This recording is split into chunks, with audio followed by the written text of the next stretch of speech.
Buenas noches, policía, dígame. Buenas noches. Mire, soy Máximo Gutiérrez y desde hace varias horas en mi casa estamos notando fenómenos como paranormales. Una fuerza extraña mueve los enseres, pone los crucifijos boca abajo y hay una gran turbulencia. On a freezing cold night in 1992, the office of the Spanish National Police Force within the city of Vallecas, a city in Spain, were called by a family on a report of some very strange and mysterious happenings occurring within their home. And as the officer receiving the call heard the man of the house narrating what was currently happening, he just couldn't believe it. But after the rest of this man's family member confirmed what he had just said, the officer and few of his colleagues would soon make their way into the supposed location. And when they arrived at home, what happened next would reveal a terrifying story in which the first time a credible police unit in Spain's history has said to have witnessed something paranormal, while also being written in a report with an official police stamp. And today, I'm going to share this story with you, including the evidence. But before we start, if you're a lover of disturbing, dark and mysteriously spooky true life horror stories, you might consider subscribing, turn on all post notifications and like the video if you find stories like this interesting. Also make sure to stick to the very end for an unexpected twist to this story. And with that said, let's get straight into it.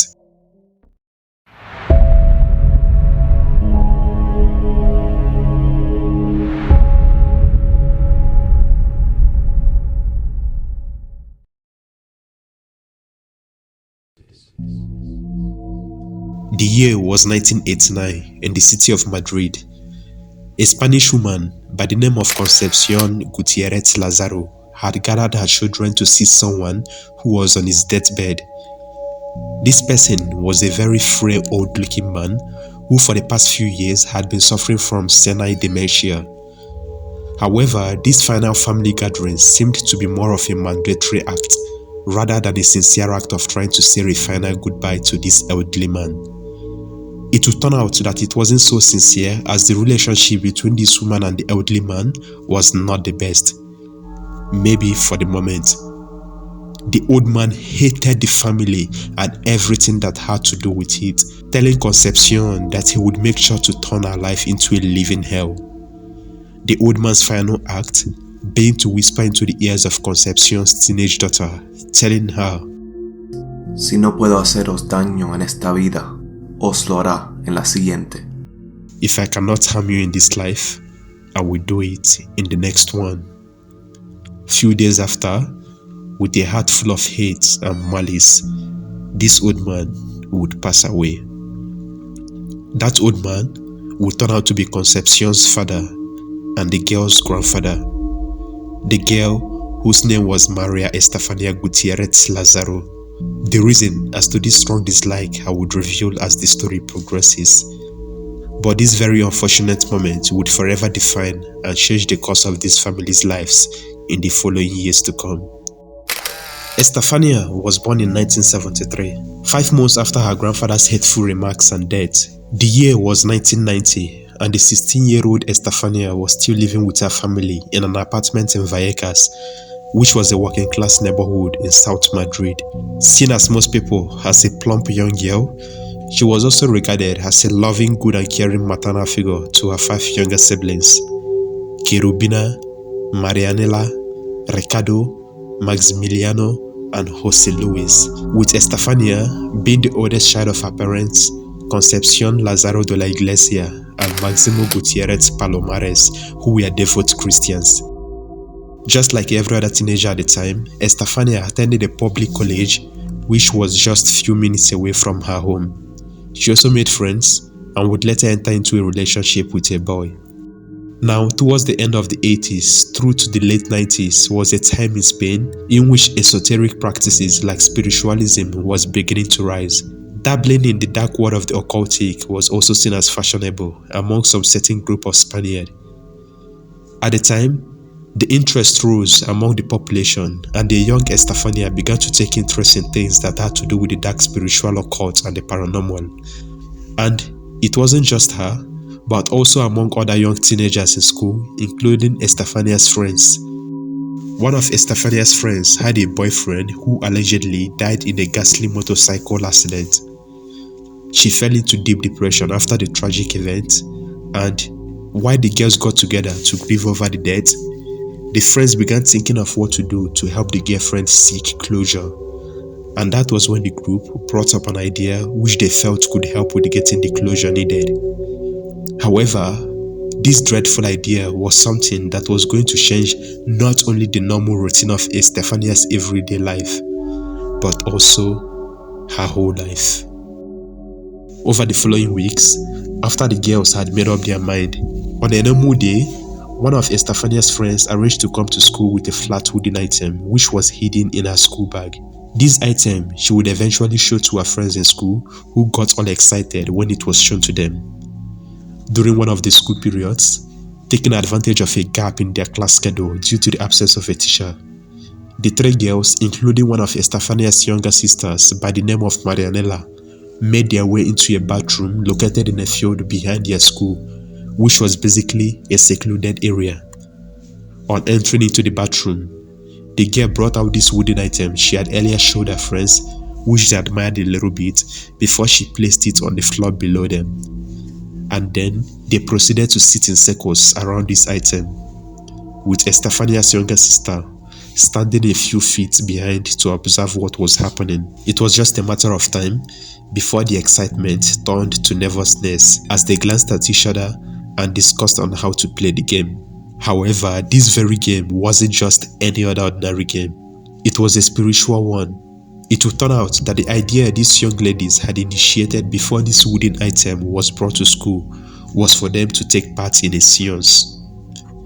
A seance is basically a meeting up by a group of people in an attempt to contact the dead through the use of a medium.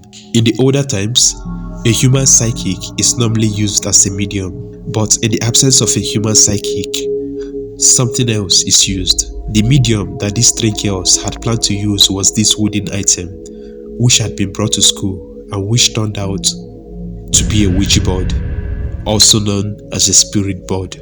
The group of friends had earlier looked into occultism in an attempt to contact the deceased boyfriend to make sure he was alright on the other side, and the other friends felt if they could at least do this for a friend, that they might help her out of her depression. After nervously looking at each other, the three ladies then chatted for a little while and then proceeded to place their fingers on the bottom rim of the clear, upside-down glass cap in the middle of the homemade Ouija board, which they had used as a makeshift planchette, before closing their eyes. Then with utmost concentration, they began asking some basic questions like if there was anyone else in the room, and if yes, what was the name, while waiting for an answer from someone else who wasn't any of them. While their fingers were still moving about on top of the board during the seance, the girls would continue to try and contact the spirit. Allegedly, in response, the glass moved through different letters of the board until it pointed out that the spirit was Estefania's grandfather, while still within mid-seance. One of the school teachers, a nun by the name of Dolores Molina, who happened to be passing by, saw the friends play the game during their school session. Then she scolded them before snatching the Ouija board from the friends and broke it into two. But before these girls would hurry up to class, something unusual would happen. A mysterious thick smoke would fill the glass pointer they were using, the source of which none of them knew where it came from, and before any of them could try to comprehend what was happening, this strange smoke would hover briefly over the broken board before quickly surging towards Estefania, who directly inhaled it as it passed through her mouth and nose. The interruption by this teacher ultimately led to an abrupt close of the session, which was against the rules of participating in a seance or playing the Ouija board at any given time. A proper closure was always needed to cease communication with the spirits. Also, at the time, there was no significance attached to the unnatural smoke which Estefania had just inhaled, and she would go on to toy with the Ouija board on more occasions, both alone and together with some other friends, even playing the Ouija with her two younger sisters in an attempt to contact their late grandmother. But when this particular session took place, Estefania had claimed making contact with a spirit known as Javier, although her sisters remained skeptical about the whole thing.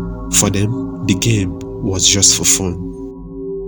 A few months after the Ouija board incident at her school, something mysterious would begin to happen to Estefania, which as a result, directly affected her family. It was not also clear as to whether the group knew that the previous session wasn't meant to end the way it did. However, Estefania began to feel like she was seeing and hearing things. The home, which the family once embraced, started having some strange but minor anomalies, but which started to escalate as Estefania's health began to decline.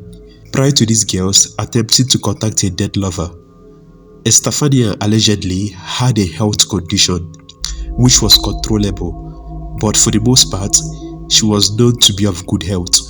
However, after the interrupted seance, she began to experience a series of terrifying convulsions, which would often make her black pupils roll backwards and her eyes go completely white. During these attacks, she would also begin to foam through her mouth, and within the following months, she began to suffer from constant insomnia, hallucinations, and more of these epileptic-like seizures. As days passed by, her hallucinations began to worsen, while her macabre visions projected themselves in the form of violent outbursts. And soon, the entire house she shared with her family turned into a nightmare where no one was safe around her. When she seemed to snap out of the trance or possession, she would begin to panic and describe to her family how some group of shadowy figures would walk past her room at night, constantly stalking her. These figures were seen by Estefania to be a group of tall, famished tame people who would call her by her name while telling her to come to them. This was also a situation in which she would go into a sudden rage as she furiously snarled and barked at her own younger brothers and sisters. On some days, she would begin to speak with the rough and harsh voice of a man with a powerful force, while at the same time, she would begin to utter some strange language which she possibly couldn't know, and these were spoken in a tone that sounded like insults and threats to the family. On more days, she would once again enter into the trance-like phase, and her parents would try to bring her to normal, but which took some time to do as she hardly reacted to stimuli. After 15 to 20 minutes of snapping out of the phase, she would begin to narrate to her family on how she had seen herself in a long corridor with a thick fog covering the floor, from which some sinister voices would begin to call her yet again. As time passed by, her strange symptoms worsened. Anger attacks, seizures, and these strange visions became more violent and occurred more often. During this series of attacks, on a particular day, Estefania had gone to iron her clothes. It was just a matter of moments before she began to scream, with Concepcion running into her bedroom to see what was happening. Estefania began to narrate how she had seen a silhouette in the room, and as they were still talking, Estefania just happened to look towards her side, only to see that the electric iron she was using had turned on automatically when she knew it was turned off. She pointed this out to her mother, who checked it, only to find out that indeed the iron was on, but surprisingly wasn't heating up. It just remained cold, even though they could see it was obviously switched on. Suddenly, the bedroom door forcefully closed by itself and refused to open when they tried. The father Maximo, on hearing their voices, tried to help his wife and daughter open the door, but it was all in vain. Something had kept it absolutely closed. And when Maximo was about to throw a kick to break the ladies free, everyone witnessed as the door just suddenly opened itself smoothly, as if nothing had just happened. As the poltergeist activity progressed, Estefania's health deteriorated further. There were people who took these very strange signs as being some form of major sickness, and at the time, the parents also believed that too. So Concepcion decided to take her to the hospital, where extensive testing and examination revealed that there was nothing physically wrong with her, leading doctors to believe that she must have been having some sort of a psychotic breakdown. But the parents didn't relent over a 6-month period, as they began to take Estefania to different health centers for treatment, trying to sort after what could have caused her rapid decline. And whilst some of the symptoms Estefania displayed seemed to suggest epilepsy, None of the different health professionals the family visited were able to certify what kind of illness this girl was suffering from, but they could see that her physical and mental health was in serious decline. The series of attacks continued to heighten with each passing day as she began having seizures everywhere she went, on the subway, buses, and even classrooms. It never stopped, and fast forward some weeks later, specifically on the night of the 12th of July 1991, during one of those episodes, Estefania, who shared a room with her younger sister Marianela, would violently try to attack her, but eventually ended up on the floor after Marianela dodged it. Then, in the midst of violent convulsions, while foaming through her mouth and with her eyes looking blank, she soon lost consciousness, and when she woke up a few minutes later, Estefania would claim not to have remembered anything and continued the rest of the day like it was normal. The next morning of the 13th of July 1991, Estefania woke up feeling good, and as she met up with her parents who were deeply concerned about her well-being following these episodes that had lasted for months, a strange and sinister remark she made left Maximo and Concepcion completely confused. She looked at the parents and just told them that she was destined to die before them. She also made a request and asked her mother that her father's family must not be informed of her imminent death, and that a picture of her with her father must be placed in her coffin after she dies. Few hours after making this statement, she made her way that afternoon to meet with her boyfriend, where they went on a stroll before she returned home early that evening, then had dinner with her family, and then went early to bed. But this would come to be a calmness that preceded the storm. That night, Estefania would once again have a serious attack of catalepsy, an attack which was even worse than that of the previous night. During this period of attack, her body muscle became rigid and she became insensitive to pain. She immediately fell into deep coma as her body couldn't take the series of in and out changes she was going through. The rest of the family, including the mother, Concepcion, was beside her, holding her hands, while also removing the white foam which was being vomited through her mouth. 30 minutes later, after she failed to return to consciousness, Estefania was quickly rushed to the hospital, where she was hospitalized and kept under close supervision by the hospital staff. By 11 p.m. that night, Estefania was still in coma, and 3 hours later, by 2 a.m. of the 14th of July 1991, one of the doctors would enter the hospital and try to shake her pulse. But it was few minutes later when the doctor and one of his colleagues would confirm that she was dead. According to the doctors, Estefania had just stopped breathing, the term which the doctors referred to as pulmonary asphyxiation, caused as a result of the convulsion and the apparent heart attack she suffered before she took her last breath. After the confirmation of Estefania's death, both doctors ran an autopsy on her, and for some unknown reason, the 40-page report would finally describe the nature of her death as, in quote, a sudden and suspicious death, which at the time was a very strange diagnosis for a person of her age. She had died at just the young age of 18. When the family heard the news, her death completely crushed them, as they just couldn't come in terms with her strange passing. The family was left empty, as they had been left without a vital part of their lives. Even after being told the cause of their daughter's death, the grieving parents never believed their daughter died of a medical condition, as some of the health professionals had claimed. Rather, they strongly believed that their daughter's sudden death had something to do with the Ouija board and the demonic possession. They also knew that prior to the death, that their daughter had been reading several books about the occult and spiritualism. But at the time, they saw it as something which she did just out of curiosity and nothing else.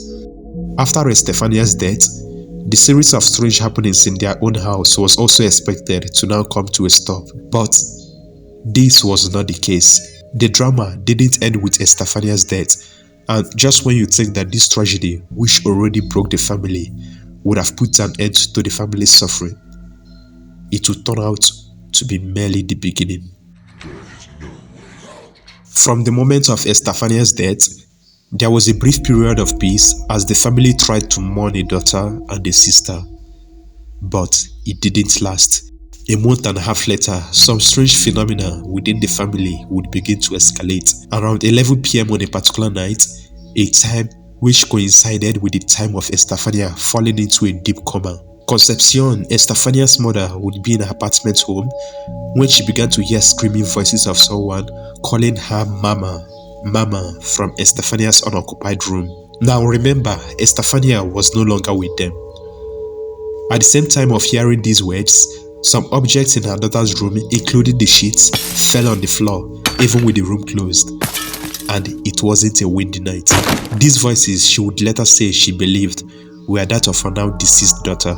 Over the following days, once more, an odd knocking noises would be heard from Estefania's unoccupied bedroom, which was mostly kept clean and locked since her sudden demise. But upon opening the door, her mother, Concepcion, would only discover that all the belongings in her deceased daughter's room had been scattered all over the floor.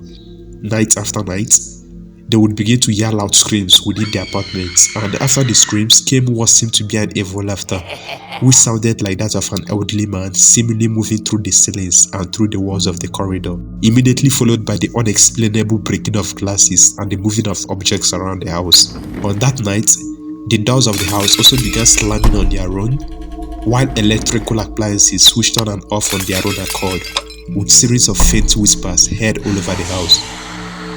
A deeply terrifying phenomenon which left them throughout most nights without sound sleep. On one occasion, Estefania's father, Maximo, was playing with his son Maximilian when an unseen force was said to have raised the child up and thrown him across the room.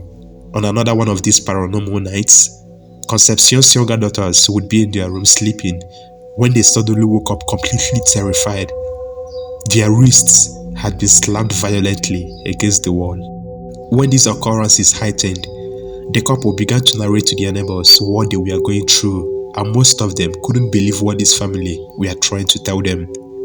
It just wasn't possible. In a bid to prove the reality of those anomalies to other skeptical neighbors who would later come to visit, Concepcion would on one occasion spread flour through the corridor of the house. The next day, the footprints of a man's shoe would be seen. On another occasion, when the family was going to leave the house empty for a while, Concepcion would tie all the doors with cords. But upon their return to the house, they would see all the threads being broken. Desperate, they also installed motion alarms to detect movements in some certain areas in the house, but which always went off on its own, even when the house was empty. One night, one of the installed alarms was suddenly activated, but the family ran over the corridor to investigate, only to find out that there was nothing and nobody there. During this mysterious chain of events within the apartment the family lived, more of the neighbors who lived around and who heard about the happenings visited some nights to see these happenings for themselves. And those who visited also reported seeing dark shadows dashing across the walls of the home and seeing toys and other objects flying through the air, sometimes with enough force to embed the object into the wall. Ever since then, the family, who noticed that the bathroom, which always felt unbelievably cold, had been a hotspot for these hauntings, would lock it up and always had to accompany each other whenever they needed to use it. Following this series of paranormal activities that continued from 1991 towards the ending of 1992, investigators, religious officials, and psychics visited the Gutierrez in an effort to cleanse the home. Particularly on the 14th of October 1992, during one of these investigations, the family would invite a psychic medium into their home to directly speak with the poltergeist and to force it to leave the home. The disturbing scene, which was documented in the news reports. Here is some clip from the video, which I've done my best to translate from Spanish to English. En casa de la familia Gutiérrez se viene manifestando la presencia de espíritus desde que el abuelo murió y expresó como último deseo hacer la vida imposible a la familia desde el más allá. El abuelo había mantenido discrepancias con Concepción, su hija, por motivos económicos. A esta se vino a sumar otra muerte, la de Estefanía, la hija mayor de los Gutiérrez, que falleció el año pasado de forma inexplicable. Según el parte forense, Estefanía murió por asfixia pulmonar de manera súbita y sospechosa. Además, la niña, que contaba 14 años, solía jugar con la ouija, práctica considerada peligrosa para los expertos en parapsicología. Me echaba espuma por la boca, por la nariz, lo que sea, la ha poseído a mi hija. Mi hija ha sido poseída. A partir de la muerte del abuelo y de la niña, dos posibles espíritus salen y entran por el cuarto de baño de la que era habitación de Estefanía, un espacio que hoy está cerrado e inutilizado. Además, en el domicilio se escuchan ruidos extraños, los electrodomésticos se ponen solos en funcionamiento. EVP was also recorded by the investigators with a female voice supposedly saying, "Beware of grandfather."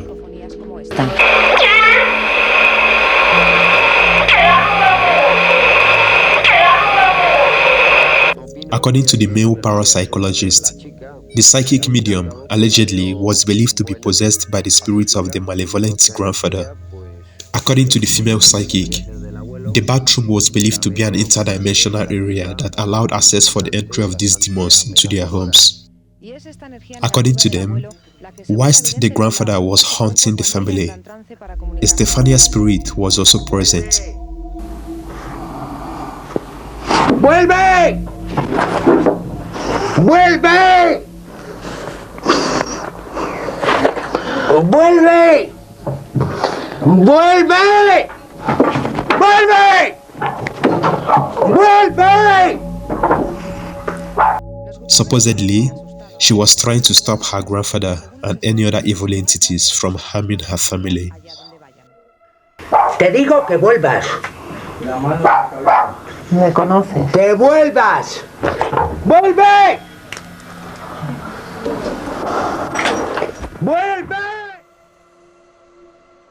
However, whatever the parapsychologists did never seemed to work, as the poltergeist torment of the family continued. In fact, as their fear continued to increase, the strange happenings intensified in the following month of November 1992. Maximilian, who at the time was the youngest son of the Gutierrez family, would also experience his own personal terrifying phenomenon. He was preparing his lunch when he heard something flying through the air. He dug down only to find a piece of wood with a sharpened point stuck in a sausage that hung from the kitchen wall. Days later, Estefania's two younger sisters, Marianela and Cherubina, who now shared a room, would also witness something in their room in the early hours. They had been so scared from bed when they heard a whistling sound just like the other nights, and then a strange groan near the door, an incident which froze them on the spot. It was at that moment when they noticed something on the floor, as the street lights would enter their bedroom through the window only to reveal dark shadows. According to the sisters, it was said to be the shape of a man with a black head, no eyes, no mouth, and just nothing. Just a kind of dark spiky shadow dragging itself along the floor, crawling towards them. As they started screaming on seeing this, it was just then that the cuddly toys they had on a shelf started to be thrown violently into the air, one by one, and then bangs and shouts were heard. But on turning on the light to see better what was disturbing them, the dark shadows suddenly vanished. And when their parents entered their room after hearing their screams to find out what was wrong, the atmosphere would suddenly change, as if both girls had been playing for hours with the dolls. But the parents weren't able to see any shadows as the girls narrated the terrifying encounter to them. But on the 19th of November 1992, just around a week later, the whole family would witness the same shadows crawling down through the hallway. After that event, the frightened family gathered at the front door of the house, where they watched a ball bounce towards them. Maximo, surprised by this, and in an attempt to put a sense of ease to the rest of the family, to assure them that everything was okay and that the ball bouncing was nothing to worry about, grabbed the ball and threw it across the corridor. But surprisingly, and before hitting any obstacle, the ball bounced back towards them, and with this, causing more fear than ease. The dark shadows which haunted the family always left physical evidence of their presence because those places where they lay were cold as ice. Sometimes, shadows dressed in hoods looking like monks would continuously terrify the family, and Maximo Gutierrez would observe one night as one of these shadows briefly appeared in front of his bed, directly looking at him before vanishing shortly. Particularly at the dawn of November 27, 1992, so over a month after the parapsychologists were invited to help the family, and more than a year after Estefania's death, one event unfolded which drove a terrified Concepcion and her husband from their bed. Concepcion was laying asleep in the middle of the night when she woke up unable to breathe properly. She noticed that she was now beginning to feel pressure on top of her, even though there was no other visible presence. She quickly tapped her husband, telling him that she felt someone was in the room with them. As her husband turned on the light to look around the room, she immediately felt a pair of hands grab both her feet and hands, which were visibly uncovered by the blanket on their bed. Both of them, on seeing this, became terrified, and unable to take it anymore, the couple both ran out of their beds, then out of their room in total fear. That night, more series of paranormal events had continued non-stop and with increased violence before they composed themselves shortly and then decided to call the office of the Vallecas police and inform them of the happenings in their home. Concepcion gathered her children together, and by 2 a.m., a Spanish police inspector by the name of Jose Pedro Negre would be called to the house. The father of the house, Maximo Gutierrez, had made a call. Policía, dígame. Buenas noches. Mire, soy Máximo Gutiérrez y desde hace varias horas en mi casa estamos notando fenómenos como paranormales. Una fuerza extraña mueve los enseres, ponen los crucifijos boca abajo y hay una gran turbulencia. Initially, the police didn't believe Maximo as he was narrating the audio they were currently experiencing. They thought maybe he was drunk or not in his right minds, so he was requested to give the phone to another family member. Desperate for help, the father frantically passed the phone, and surprisingly, every family member confirmed what they were witnessing. In a frenzy, they had described to the police how all the crucifixes in the house were violently rotating upside down and then right side up again. In the days leading to the night, they also narrated how they all heard loud banging noises and that the doors of their house continued to slam at all hours of the day, including the presence of mysterious dark shadowy beings in the apartment that would stand and walk past the hallways, looked through the doors, and tried to strangle Concepcion in her sleep. Hearing how distressed the other members of the Gutierrez family were, Officer Jose Negri with 5 other officers assembled themselves and made their way to the apartment in 2 patrol cars. On arrival by 2:40 a.m., even though the weather was frigid cold on that winter morning, the officers were surprised to have seen a family who preferred to be outside the apartment than inside. The national police had arrived to see the terrified couple cowering on the pavement outside the apartment block with their children. And on approaching the family, the officers knew they just had to see things for themselves.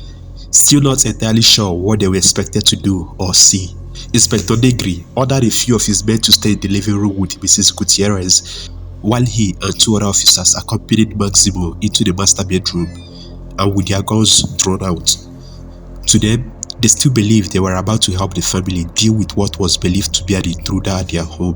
While still in there, after checking all the rooms within the condominium and saw no physical threats, they stood talking when all of a sudden, a loud bang came from outside the bedroom's balcony. They heard what sounded like a fairly large and heavy boulder roll across the balcony's tiled floor. But when they opened the door that led to the balcony, they saw nothing. No boulder or signs of anything unusual that the men could identify as the source of the sound. They went back into the living room to ask their fellow officers if they had heard or seen anything strange, but none of them did.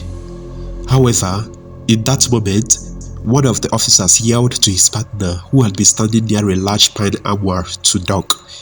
As he ducked out of the way, one of the doors forcefully swung open, barely missing the officer just by a few inches.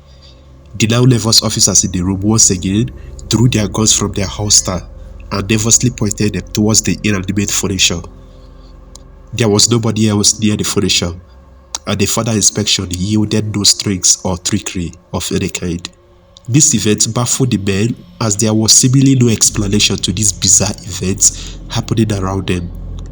Few minutes later, terrified by the unexplainable happenings around them, two of the officers quickly left the apartment to downstairs, refusing to stay in the building, while the rest sat in the dining room where the family began to narrate to them the story of their daughter's mysterious death. It was midway through the story when everyone heard coming from within Estefania's room. The inspector and some of the other officers jumped from their chairs, and with Maximo leading the way to the room. Inside the youthfully decorated room, they saw a crucifix laid in the middle of the floor, which had reportedly fallen from a nail that was hanging on the wall. Maximo pointed to the nail on the wall from which the crucifix had hung for years. The officers noticed that one of Estefania's posters had been clawed at and partially shredded while still hanging from the same nail the crucifix hung from. The inspector would then signal to his men to check the other door in the bedroom that led to a balcony. On checking, they found out that it was locked and there was no one outside or anywhere near Estefania's bedroom. As the men examined the room, a loud pounding noise echoed across the girl's room, but the two officers who went to see what it could be once again failed to find the source of the noise. Maximo then told the officers that while inside the same room, he had witnessed his son being pushed by an unseen force. Just within minutes of hearing these loud noises, outside Estefania's room began another series of paranormal events, as some of the furniture and properties within the hallway began to move violently and drop in on their own, messing up the entire house. Finally, the officers were told of the bathroom that the couple used only for washing clothes and storing dishes because of the strange happenings within it. The inspector walked into the bathroom, where he felt the hair on his neck stand on end, an eerie feeling that other officers also felt. They also heard disembodied voices and experienced sudden drastic drops in temperature, like an icy chill that engulfed whoever was inside. These spooky accounts would later be released to the media and later to the entire public. A chilling account which also described how they saw cupboards, which had been properly shut, constantly opening and closing on its own, and how a small telephone table within the house mysteriously got stained by a brown dough-like substance just before their very own eyes, with the most mysterious of them being how they saw a wooden cross just turned upside and with a metal Christ upon it forcefully ripped off. After spending some hours at the family's home, the officers would eventually leave the house a little scared, as there was nothing they could do about it. Interestingly, prior to this particular police intervention, two other Spanish officers had visited the home after a call for help from the family when Estefania was still alive. She had been found in the midst of strong convulsions and foaming at the mouth after a Ouija board session carried out in the home. Over the following nights, following the inspection from Officer Jose and his team, there would be sounds of fists punching the walls and the doors of the living room, which would open as though both had been punched at the same time. In an effort to avoid this series of disturbances, the family would place a sofa and a marble ornament in front of the doors and began sleeping together within the living room. However, during All Saints' Day, which was on the 1st of November 1993, a huge gust of wind would turn the door handles and then shoved everything, sofa and all, out of the way, throwing a photo of a smiling, happy Estefania to the ground. Concepcion would pick the photo up, but at once dropped it again immediately as she felt her hands getting burnt. Her husband then picked it up, only to see a flame burning through the face of Estefania. And to make events stranger, neither the frame, protective glass, nor any other nearby objects showed any sign of damage. Just the photograph within a frame that was screwed shut and airtight. Over the following years, several priests had been invited, including exorcists with holy water and shamans, all to no avail. Believing that the poltergeist would still follow them to a new location, the family would live there for a while and began to learn how to live together with the poltergeist, and as they began to attach less importance to his activity, the phenomenon began to lessen.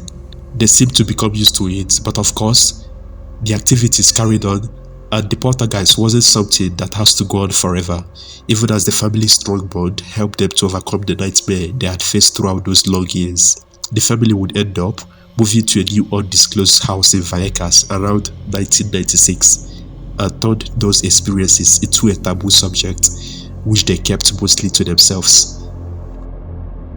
At first, no one was really sure as to what led to the series of paranormal happenings that haunted the Gutierrez family after Estefania's mysterious death. But the story, when it blew, baffled the country of Spain, and soon, different theories began to spread as to the possible reasons that could have been behind Estefania's strange behavior leading to her death, and also the happenings within the previous family home.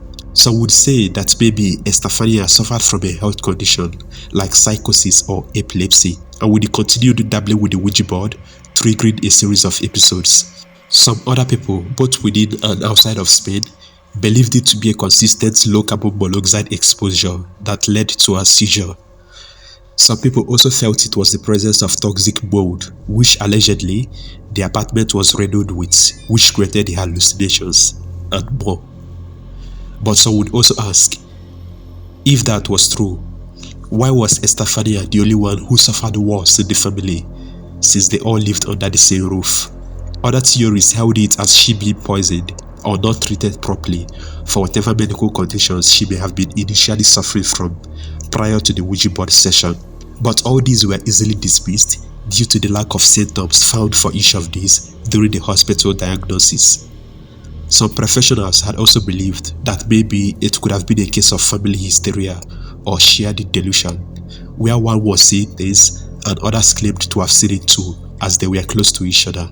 A term best known as folie à famille or family madness. A case where what anyone claimed they saw seemed to amplify within the family.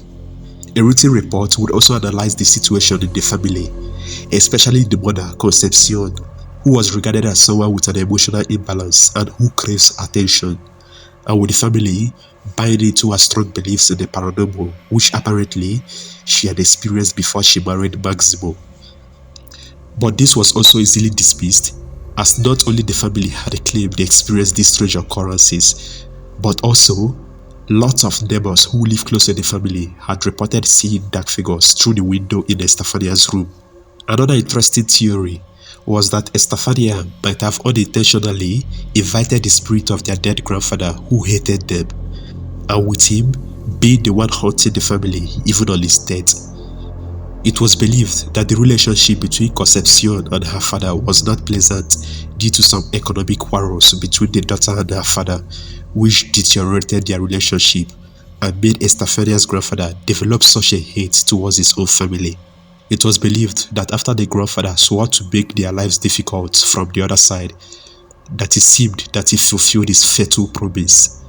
Although years later, Estefania's sister, Marianela, who was present during the Ouija board session in school, would later state that whatever harsh words their grandfather must have spoken was influenced by his dementia. However, her grandfather was very loving to his family when he comes back to his senses. As for the invited psychic and parapsychologists who were invited and who documented the events on video, they would later be exposed to be tarot reading charlatans who had purposely tried to gain some financial favors using the family's predicaments. While there are still some skeptics to the story, which is now more of a myth known mostly within Spain, even so many years after, the number of first-hand witnesses, including family friends, hospital workers, religious workers, some of the neighbors who also gave an account of what they saw, including the legal authorities, which in this case included the 5 credible police officers and the lead investigator, Jose Pedro Negri, who to this day confides he remains shaken by the activities of that night, which he has never fully been able to make sense of. Not also forgetting the Gutierrez family, who possibly, I say possibly, had nothing to gain by making up stories of the happenings before, during and after their daughter's painful death, made this story to be one of the most properly documented cases of the paranormal. Up until this day, The theory, which had been accepted by most people, was the possibility that Estefania may have been demonically possessed, which left more people wondering whether the end of this story would have been different if an exorcism was carried out on her while she was still alive. Also, in 2006, a popular Spanish paranormal television would also investigate the Gutierrez former house in Vallecas, Madrid. After filming the episode, during editing, the team claimed to have discovered a mysterious voice in one of the interviews with Estefania's parents at their new home. The voice which said, "No hemos comenzado," which in English translated to, "We have not started." As chilling as this message seems, till this day, no more harm or mysterious death was known to have happened to the family. As for their own home in Vallecas, the new occupants would report hearing unusual loud sounds and movements on just a few occasions. As for the Gutierrez Lazaro's family, Máximo, the father, would later pass away. Concepcion and her children, who are now adults and now living normal lives, would later narrate how the hauntings was on a bare minimum, and one of the siblings would later claim to still experience some sort of paranormal or psychic events in her life. However, in a recent interview published by a Spanish newspaper, El Mundo, on the 23rd of September 2018, an unexpected twist to this story would be revealed by the two brothers, Ricardo and Maximiliano Gutierrez, who are now over 40, but who were 16 and 10 respectively at the time of the alleged haunting in 1992. The two brothers to Estefania came to debunk most of the story. According to them, the family had a history of convulsive epilepsy, a condition which their mother Concepcion was and is still being treated for. According to the brother, some other relatives had inherited disease, as they had witnessed critical attacks from some of them, with behavior displayed being the same as that of Estefania, who was also being treated medically on suspicion of having epilepsy, but also considered the sister's illness to be a mystery, since her mother never showed the same symptoms as Estefania's during her own attacks. According to the brothers, they believed it was a mere chance that Estefania started having epileptic seizures after playing with the Ouija board, also believing that their sister died before a medical verdict could be given as a result of an epileptic seizure and not anything strange. They also claimed that their mother had manipulated the rest of the family into believing the series of paranormal happenings following the death of her eldest daughter, Estefania. According to them, their mother, Concepcion, was the mastermind of the whole alleged haunting, which ended up making the whole family to live a lie. Towards the end of the interview, other conflicting testimonies from both brothers and the lack of physical and verifiable evidence also made it impossible to put a concrete ending to the true nature of this story. Before the interview, even though the brothers had stated that their aim was to clean the image of their sister as a result of several fallacies that has been spread all over the years, and they quote, to tell their own truth.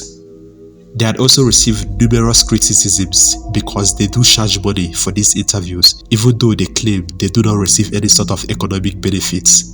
Whether the brothers' testimonies were true, or just them trying to find a rational explanation to what they experienced as minors, or just for economic benefits, remains unknown. And since the mysterious death of Estefania Gutierrez Lazaro, over 3 decades later, still without a logical or scientific explanation, her story, known as the Vallecas case, still remains a haunting mystery.